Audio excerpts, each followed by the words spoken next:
And welcome to Road to Justice. I am David K. Gyro. I'm Kathryn Simpson. So glad you joined us for another great episode. We have a good episode for you today, and you are going to be intrigued. You're going to probably be angry. You are going to feel like you want to get out there and do something and make a change in your world after you hear our special guest that we have today and everything. So, Kathryn, why don't you tell us a little bit about what's going on for this episode? So today we have Bridget Higginbotham with us. Thank y'all. Absolutely. Bridget, we are thanking you for being here with us and telling your story and telling Amber's story. Bridget is the mother of Amber Crawford.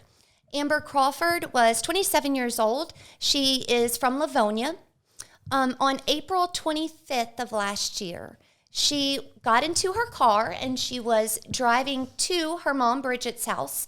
She had a little kitten that she wanted to give to her son, Jalen. She was a single mom of a 7-year-old little boy named Jalen, and she got him a new little kitten. So she was driving down LA 78 west of LA 1 in Point Capee on her way to Bridget's house to bring Jalen this kitten. Well, at the same time, in another car, 34-year-old Andre Slaughter of New Roads was driving in the opposite or oncoming direction in his Chrysler. He had 5 children in the car with him, all of whom were unrestrained, between the ages of 3 and 13.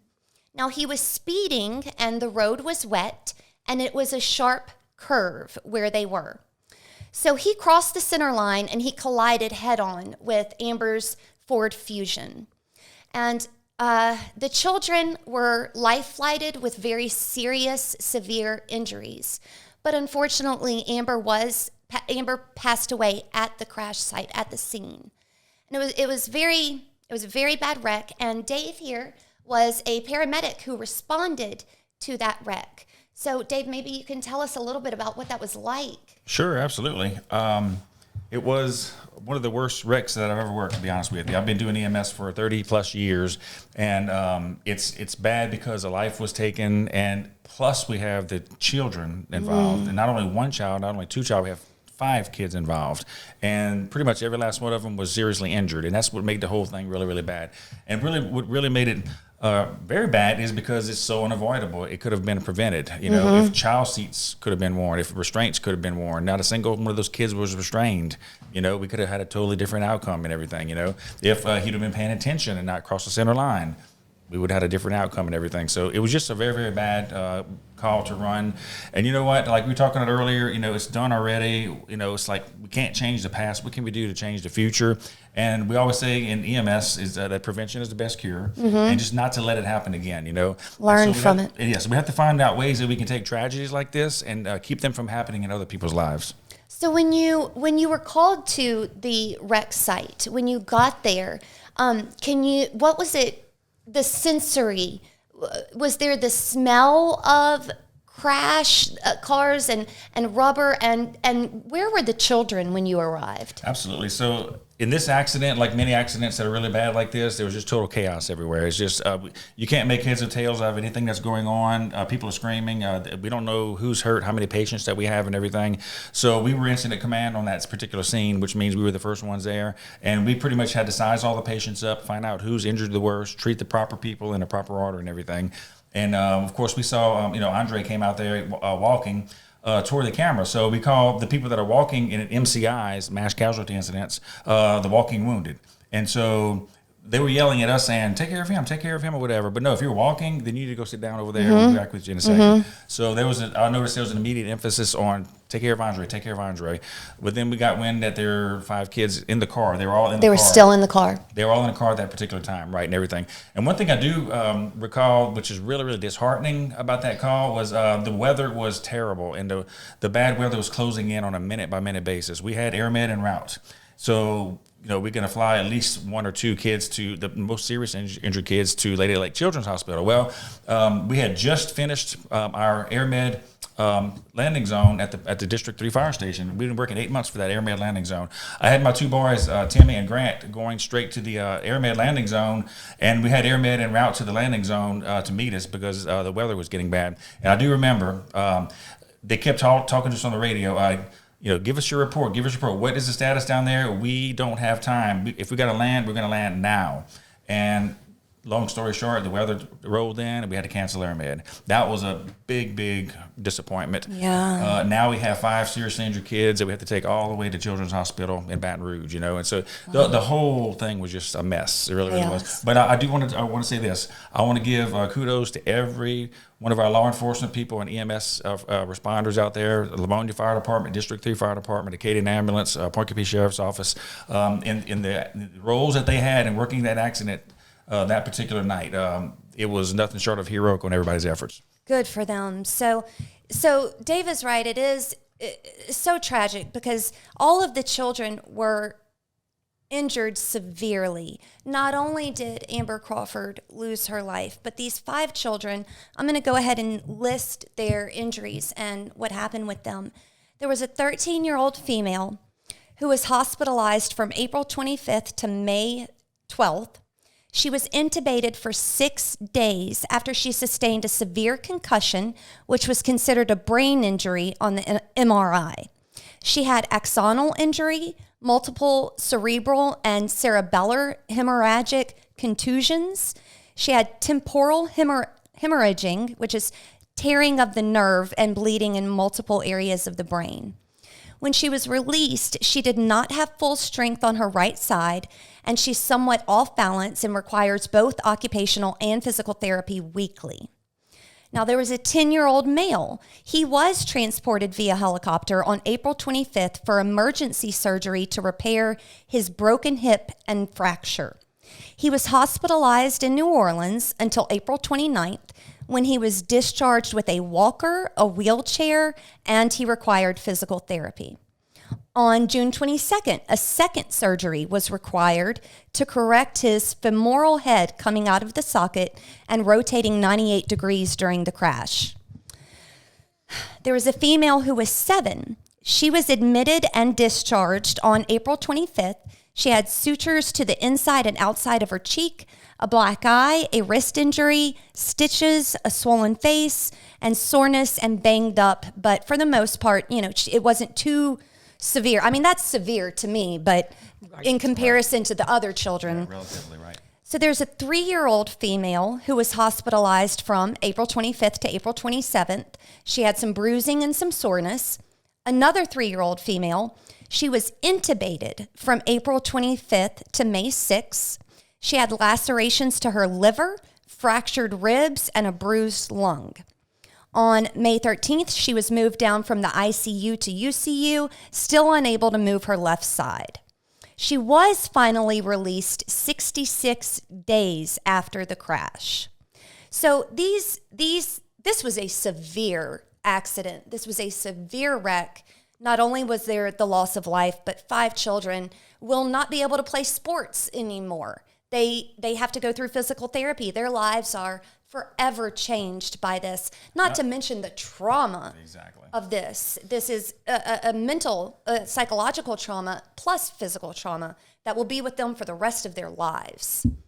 So that was a serious wreck. And Dave, I want to thank you for what you do, for being a paramedic who responds to that. Absolutely. It's always, I say a pleasure, but it's a pleasure to be there for the family, especially the ones that they want to see a familiar face in all this chaos going on. They want to see somebody compassionate, somebody that cares, and somebody that's going to go the extra mile. We always call it service after the sale, so. Call it what now? Service after the sale. Service after the sale. That's what we call it. So, we're gonna help you. We're gonna save your life. We're gonna go out there. We're gonna help you out. And guess what? We're gonna make a phone call afterwards, and we're gonna find out how you're doing, and we're gonna be there for you anywhere that we can. That's what it's all about.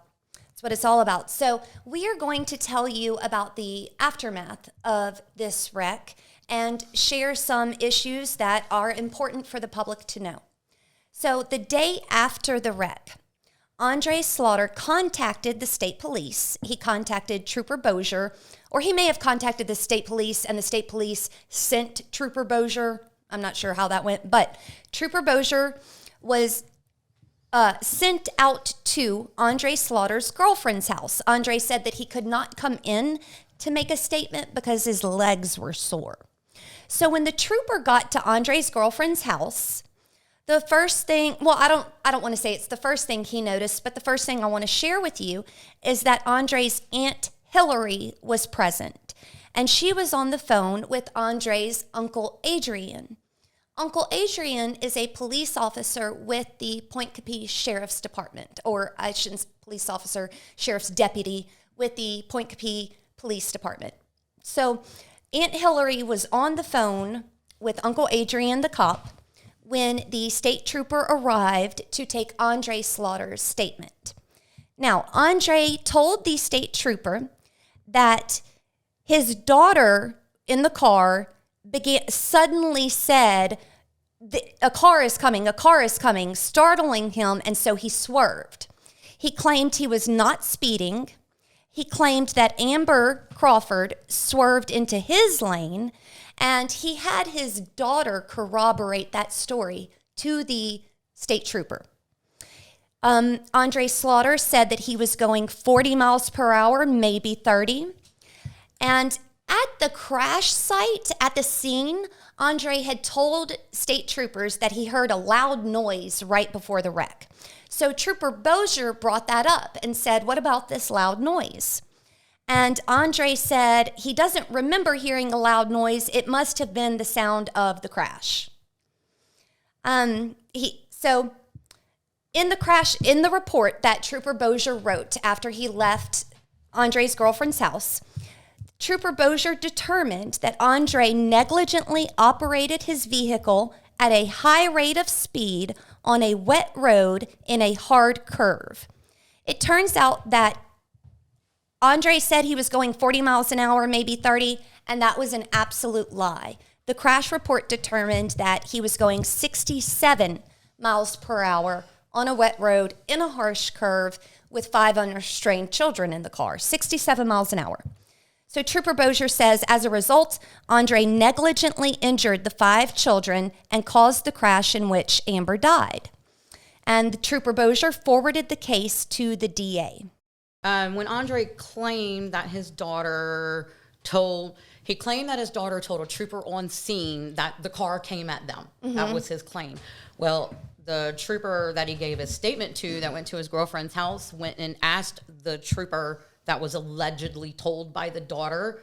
And that trooper said he never even spoke to the daughter. So it sounds to me as though Andre was saying that there was a loud noise that may have been the cause of the crash, trying to blame the crash on whatever this loud noise was. Right. And then using the daughter to corroborate his story, but then come to find out the daughter never even spoke to the trooper. Right. Another lie. Yeah. And so there was no loud noise, and the trooper went back and inspected Andre's car at the tow yard and found that there was absolutely no malfunction. There was nothing wrong with it. There was nothing that caused the wreck other than Andre's speed and him losing control. Bridget is just an incredible woman who has been fighting for justice for Amber, yes, just tooth and nail. This is, if anything happened to me, this is what I would hope that my mom or my family would do for me. So I'm very happy to have Bridget here and continue on. Thank you for coming in. Thank you. And I have Amber. We've got Amber with us today. Here, yes, right. Yes, purple is my favorite color too. Pretty necklace too. So show us. Yeah, show us your necklace. She goes with me.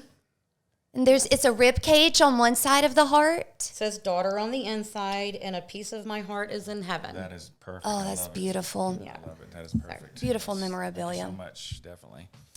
So in the crash report, we have what really happened, which I did kind of just go over, but I'll say real quick. While speeding 67 miles per hour on a wet road in a sharp curve, the rear of Andre Slaughter's vehicle began to slide side to side. He attempted to regain control, but the car slowly rotated counterclockwise and veered to the left across the center line, hitting Amber head on. And that was what the crash report says. This is something that we'll have for you, we'll put up. And so the state police turned it over to the DA. On August 5th, the DA, Tony Clayton, decided to have a grand jury. Rather than simply go straight to charging Andre, he brought it to a grand jury. And of course, the grand jury is secret from the public for good reasons. They're talking about a potential trial. So of course, you don't want to give away details or harm your case.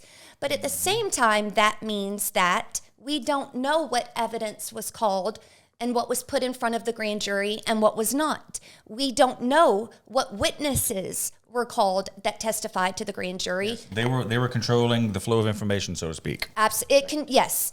In a grand jury, it is managed. The DA's office controls the way that grand jury goes. So on August 5th, the grand jury came back with no true bill against Andre Slaughter. They freed him of all charges, cleared him of all charges in the death of Amber Crawford. So the state police didn't like that. But we'll get to that in a second. On July 9th, Bridget, tell me about the benefit that Andre did. I started getting messages from people. People were outraged, sending me this flyer. Andre was throwing a benefit for himself under the demise that he was innocent. I didn't have the crash report yet, so I still don't know the whole story. But he's still telling people he was driving 40 miles an hour. Amber crossed over into his lane, hit him head on, hurt his children, totaled his car. Poor Andre threw a benefit for himself. Barbecue chicken plate sale. And then he had his Cash App at the bottom, so all money sent went directly to Andre. And I don't know how much money he raised on this benefit, but not a single victim received a single penny of any of it. Nothing. Wow. Right. Yeah. Wow. So he throws a benefit for himself in response to this wreck. And then what else? He also did something else. He contacted Amber's insurance company. I call my daughter's insurance company because I want to know what all do I need to do with her car. She just bought the car. She owes like $18,000 on it.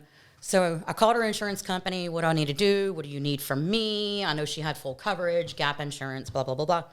And the agent that I'm speaking to said, oh, yes, we just spoke to Mr. Andre Slaughter. He called too. Well, they would need more info because Andre Slaughter told them that he was innocent. Amber hit him, and he was wanting to know when Amber's insurance was going to pay him.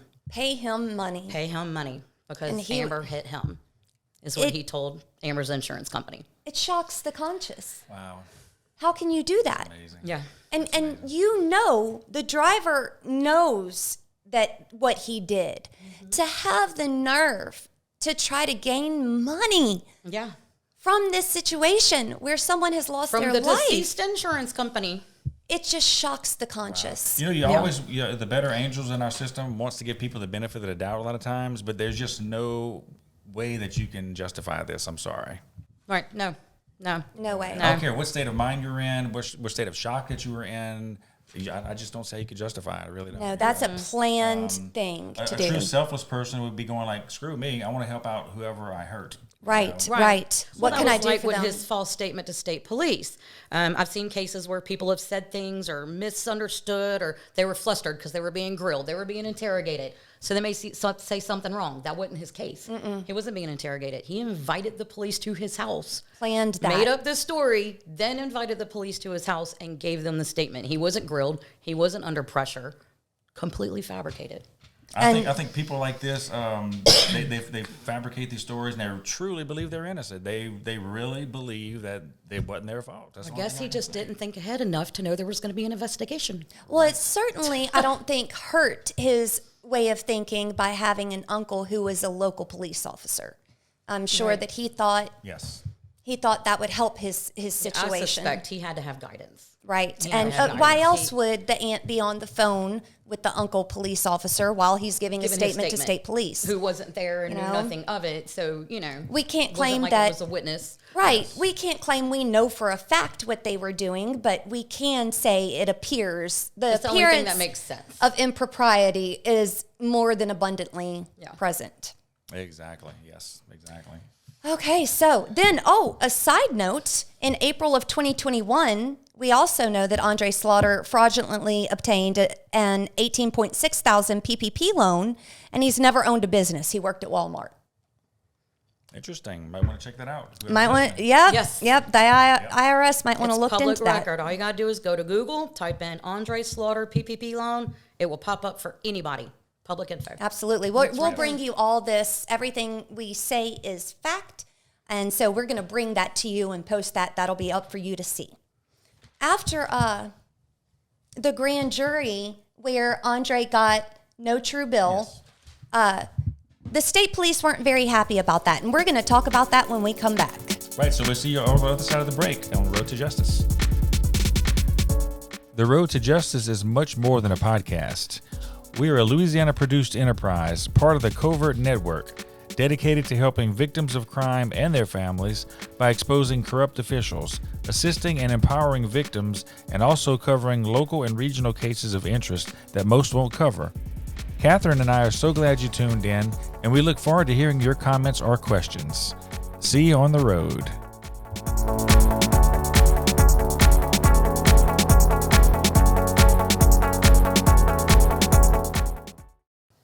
And welcome back to Road to Justice. I'm Dave K. Jauer with my co-host. I'm Kathryn Simpson, and we are here with Bridget Higginbotham, the mom of Amber Crawford, today. Yes, absolutely. So we're going to continue with our state police report, and we're going to kind of go down all the different details, and let's just continue that report. Finish up that story. So the state police turned over the crash report and the information to DA Tony Clayton and gave it to him for prosecution. So I believe we mentioned that he brought it to a grand jury, and the grand jury came back with no true bill. They acquitted, basically, Andre Slaughter of everything. So the state police tried again, and they brought charges against Andre Slaughter based on the injuries to the children. On August 25th, charges were filed against Andre related to injuring the children. Now, on August 25th, did anybody call you to tell you about that? Not a single soul. No one kept you informed? Nobody. The only way I ever found out anything in the last 8 months was digging for info, asking, anything happening? Y'all doing anything? Anything coming up? Not a single call. To this day, I still haven't gotten a call. So the man who is responsible for the death of your daughter, he could have gone to trial and left, and you would have never known. I would have never known if I wouldn't have dug. And I just want to commend you for digging and for trying so hard. I had no idea there was going to be a grand jury indictment trial till probably a couple of weeks before it took place. No clue. No one told you anything. Nothing. That's a slap in the face. So on December 15th, Andre Slaughter came up for his court date in Judge Kimball's courtroom. Well, we only found out about it just a few days, maybe a week prior, because of Bridget's digging. And we weren't sure what the charges were. So a couple days prior to court, I called Judge Kimball's office to find out exactly what Andre was being charged with. And they said he is being charged with careless operation of a motor vehicle, no seatbelt, 5 charges of improper restraint, and 5 charges of negligent injury for the children. For the children alone. And so then on December 15th is the court date. Andre Slaughter goes before Judge Kimball, and Dave, you attended that trial with Bridget. Yes, I You did. can tell us about that. Absolutely. First of all, it was a pleasure to be by your side. And I'm so glad you were there. Thank you. Yes, I could sense the emotion. You were a nervous wreck. It was bad. Yes, you were, and rightfully so. I can't Rightfully imagine. so, because we don't know what's going to happen, right? It was a roller coaster. Yes, so I'm glad that I was able to be there with you and everything, be by your side. You had all of your family, which were your close supporters. They were there for you and everything. Yes. And Beautiful. we were on pins and needles, wondering what's going to happen next. Yes, I was at home going, someone tell me, We were someone tell kind me. of calm. Everything was kind of calm. And then they said, Andre Slaughter. And then And your heart went, oh. Exactly. I looked like a truck going down the road with flat tires. Yes, you did. It was why so don't bad. You tell us, I was there, I had my emotions, but I'm not part of the family. Why don't you tell us what was going through your mind at that point in time? Oh, well, first I just couldn't even think because just the name Andre Slaughter angered me. And then he walked up there and I had to hear his voice and see him in person. And that was hard. That was so hard. You know, Mama Bear, if somebody punches your kid in the eye, you know how angry you are. I bet you wanted to come This man across the road. killed my kid. Right. And so they started talking to him. I believe it was the assistant DA up there, and she started bringing up what they were wanting to charge him with. And all I heard was the word probation. And that was it. I was instantly angry. I was like, no. And I'm shaking my head no. And Kevin Kimball can see me. Like, I'm right there in the front, and I'm visibly shaking. Everybody in the courtroom can see I'm upset. And I'm shaking my head, no. And then Kevin Kimball was like, well, wait, there's another victim in this case, you know? And then I was like, thank Judge you, Kimball. Yes. Judge Kimball, Right. for recognizing my daughter. Thank you, this Judge is the Kimball. first time at that time, it was 7 months, almost 8 months. This is the first time in almost 8 months that an official recognized my daughter, you know. That had to mean a lot. So, not much Kevin Kimball can do as far as charges for Amber because of the grand jury indictment trial. It's done, so what, you can't overturn it. But he still knew there was another victim, and you know, and then he asked, has anybody spoke to the other victim? Is everybody okay with what we're wanting to do? And then the assistant DA was saying, yeah, she had spoke with the mother of the 5 children, and they were in an agreement. And Kevin said, what about the other victim? What about the mother of the other victim? I'm shaking my head. No, nobody has talked to me at all. Nothing, ever. Nothing. Kind of him. So Judge Kimball said, okay, you know what? We're going to push this case aside because I need to know more. Like, we need to dig more, and y'all need to talk to the mother of this victim. And so that's what they did. They pushed Andre aside. They let me go outside, regain my composure, take a breather, and then we went off into a room to discuss our options. They did give us the option. Would you prefer us go for 6 months in jail? Or would you prefer, and then they went over all the 2 years probation and all the classes and da-da-da-da-da. Being the mother of the 5 children, talked about it. I talked about it with my family, and I was like, if he goes to jail for 6 months, we all know how that goes. He's out in 35% of the time he may serve. So what, 2 months in jail? Right. Yeah. 3 hots. And he has an uncle who's a police officer. Yeah, so he'd probably even get less. Whoop-de-doo. Gets out in 2 months and he's done. Right. So I was thinking, for myself, what would I'd rather sit in jail for 2 months than do all that other stuff. So we went with all the other stuff. Make it harder. Right. And that's what they sentenced them with. Still no justice for Amber, but more than what we were going to get. Because as of August 5th, there was nothing. And that was it. It was closed. We were never getting anything. If the state police we had had not to pushed fight it, and holler to get what we did get. Otherwise, we would have gotten nothing. which is ridiculous. The victim's family should never have to be the one to fight for justice. Right. Never. But Judge Kimball did convict Andre Slaughter of he sentenced him to 2 years of supervised probation, and supervised probation is far more inconveniencing than your other forms of probation. Correct. He has to take driving classes, parenting classes, he's got to pay fines, but most of all, Judge Kimball ordered Andre Slaughter to write a letter of apology to Amber's 7-year-old son, Jalen. Can you imagine? I can't. And for Judge Kimball to put that in is just so respectable and shows that Judge Kimball has not become jaded. He has not become desensitized. He is a human being who cared. And I was sitting at home, I remember, dying to hear what had happened. And when I heard that, I was so impressed with Judge Kimball.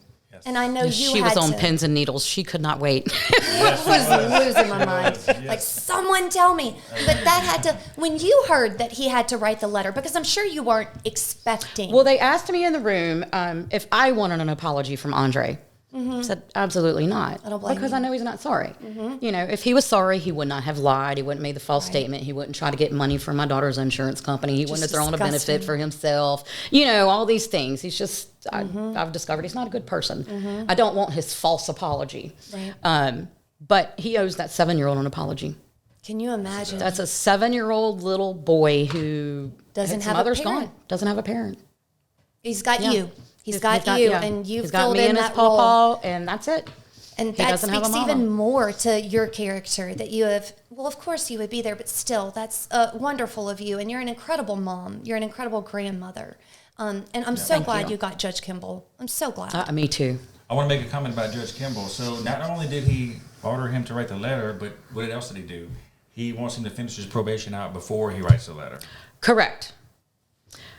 And I like that. He has to finish out his probation. He's got parenting classes, conflict resolution classes, driving classes, substance abuse classes.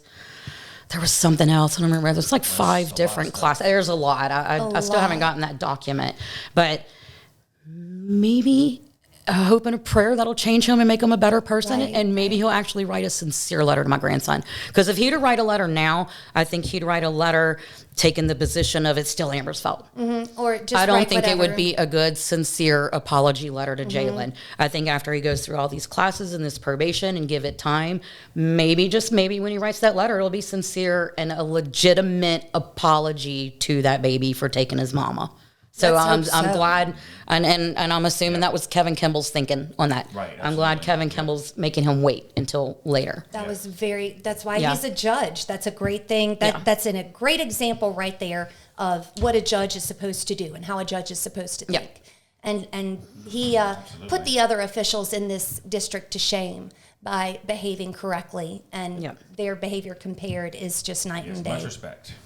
So we want to thank Judge Kimball, and there was someone else we wanted to thank because the coroner's office was great for you. So I went to the coroner's office just to get documentation of death, trying to do the custody of Jalen, Social Security, everything we had to do, because literally nobody had guardianship or rights to Jalen.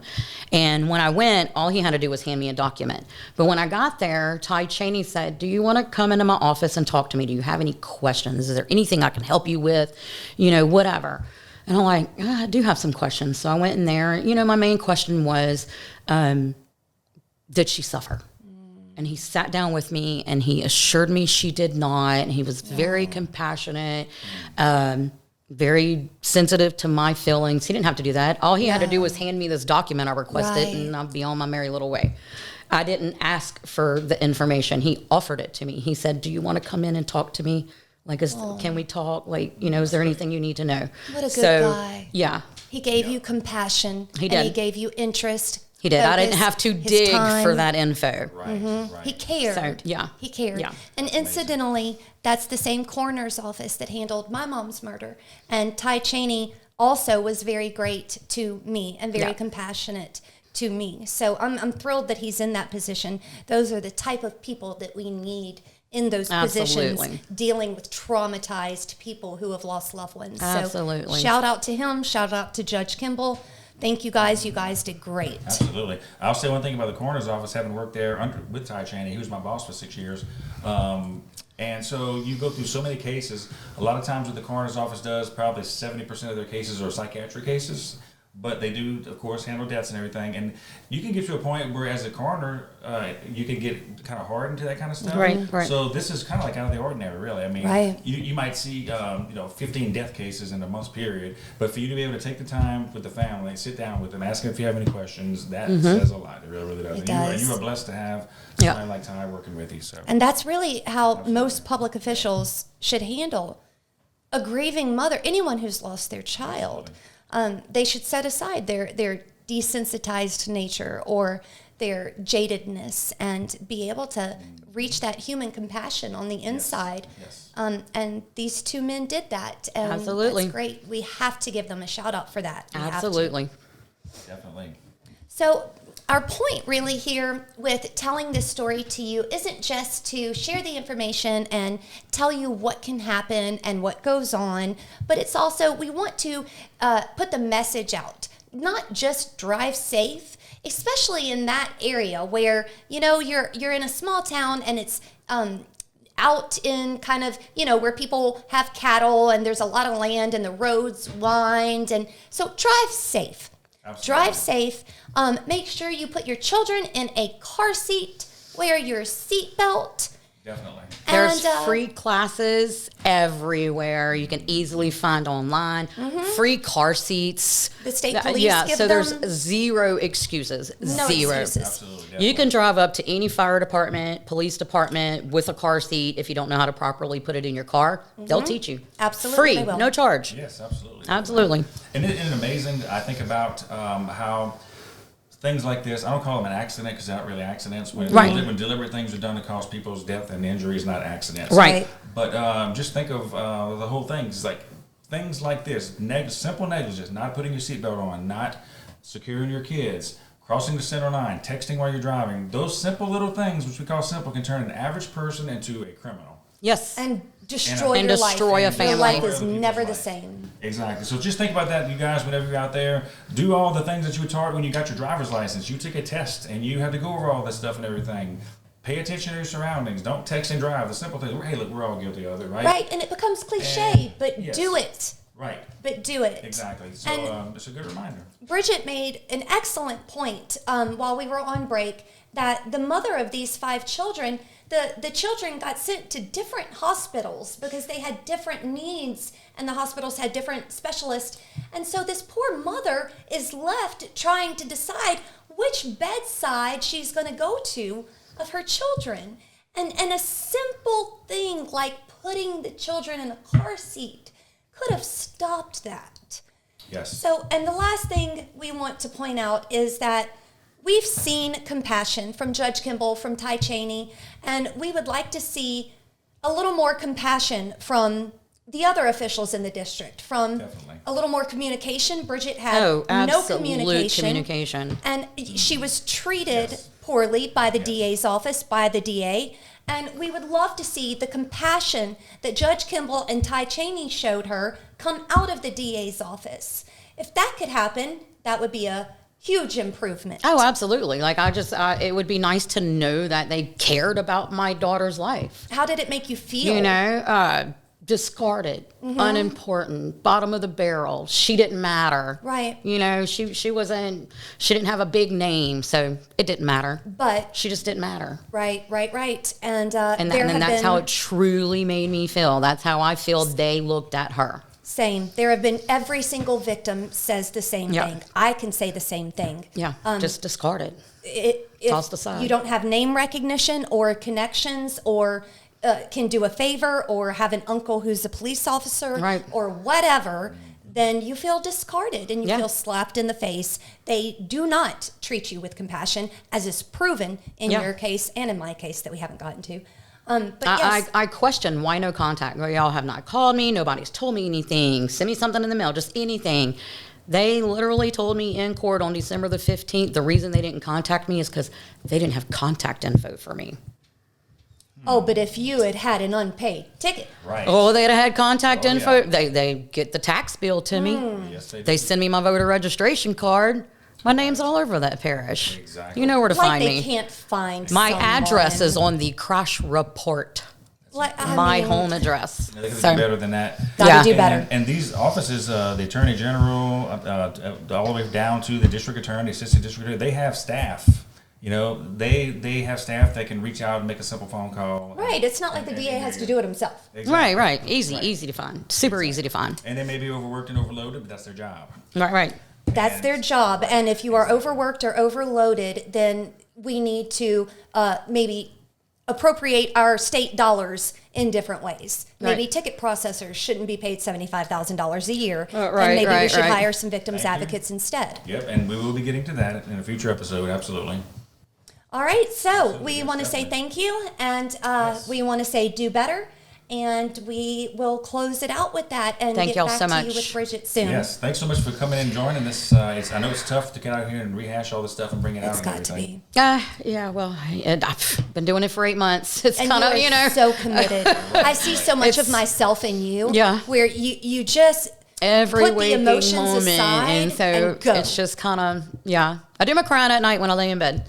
My mind's too busy during the day. Right. So You it's- just get at it and it's- work, Yeah, and I stay that's your- busy. When things get silent, that's when you do your crying. Exactly, and that's some tips you can give to other people that are in your position too. You know, Right. a lot of people have lost loved ones and everything. So, thank you so much for coming on. Yes. And we are committed, Kathryn and I, through this show to help bring people like you out here and get the word out and educate people and show compassion for other people and calls to action too. We want to help Yes. other people Yes, out yes. in the public forum too. So that's what we're all about. And that is something that we are going to get back to you about. In this Oh, case, yes. we do have something we haven't mentioned, but we will. Yes. Also, we mentioned this too. You're watching this video right here, but we will have another special report on the Amber Crawford case and everything coming up pretty soon. A detailed special report that you can also watch besides this video too as well. So Great, that's yes. very, very informative as well. All right, thank you, Bridget, so much. Thank y'all. Thank you. Thank I know y'all. that had to be Thank hard y'all. for you, and I hope the public has I learned. got my angel with me, Yes. helped me through it. Yes, that's great. She was here for it. She was. That's great. Beautiful. That. Yeah. All righty. Well, until next time, I'm Dave K. Gyro. I'm Kathryn Simpson. And this is The Road to Justice.